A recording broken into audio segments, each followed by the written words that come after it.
All right, so you guys getting on top early in this game with the help of Daniel Aldrich and Valdez. Just talk about Valdez first and getting that 2-out base clearing trophy. Yeah, Jacob's been just a huge part of this club as a role player. You know, Tony Kemp couldn't play tonight, and I'm just really comfortable. I mean, Jacob's like a starter who's not starting every day, and he has a beautiful swing and got the 2 strikes, and then just got a pitch that he leveled out on, and certainly was the biggest. Even though you love Daniel's 2 home runs, but that was the biggest swing of this game. Yeah, and so Daniel did have the 2 home runs, but working with you a little bit recently, I saw you like a couple games ago, sort of talking with him after the game, working on aspects of his swing. So you talking about Daniel? Yes. Yeah, just trying to get him to sit still a little bit more and not go for the slow stuff and the stuff out of the strike zone. And he's really good at correcting a lot of things he does himself. So as far as his swing's concerned, I didn't do anything. But I just said, just let the ball get to you and don't jump at the baseball. And he actually told me today that he had made an adjustment that made him feel better at the plate. Didn't even ask him what it was. So, those 2 balls jumped pretty good. he has a beautiful swing. And then I'd also, in regards to base hits, the 2-out base hit that Nelbowich got late in the game with 2 strikes really gave us some comfort zone and was a big swing. So offensively, we really got some help all across the board. Yeah, and Connolly and then Cameron Griffin coming in again.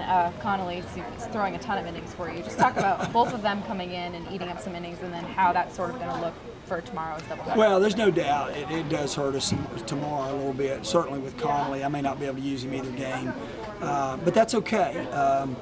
My father always said a bird in the hand's worth 2 in the bush, and that statement means go ahead and try to win now, and don't worry about tomorrow. Tomorrow will take care of itself, and that's what with a 5-0 lead, I was determined that we were not going to relinquish that 5-0 lead if I could, and I didn't want to bring Daniel that quickly, but we did, and he did a great job. And then Cam Griffin has had 2 tremendous outings this year. He started at YD and had a great game, and tonight he came back with 3 innings, and I actually told him after the 6th inning, his first inning, I said, you need to be the bridge to Slaney.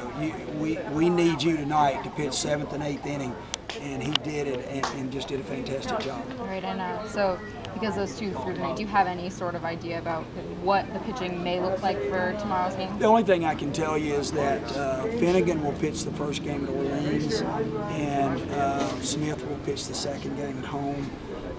And where we may have some struggles is what we're going to do bullpen-wise in 18 innings, and then of course what it does to you the next couple of days. I'm really concerned, because what you got to be careful about is you got to play respectable, and you certainly want to try to win, but you've got to have a fresh group of pitchers come Thursday, and in the situation that all the teams are in, all 10.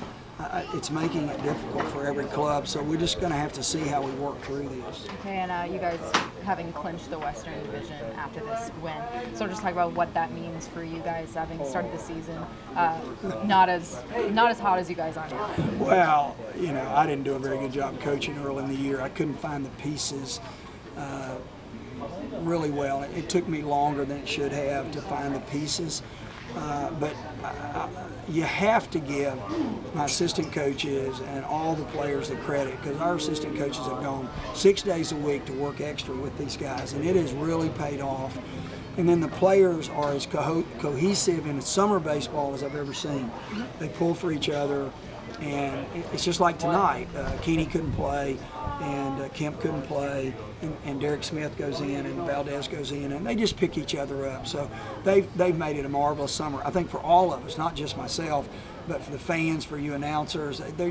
People enjoy watching this team play, and so I'm very thankful for that. And to be Western Division champs is very good, but again, we want to play very well all the way through, but we're appreciative of that aspect, that the players were able to do that for this team. Thank you.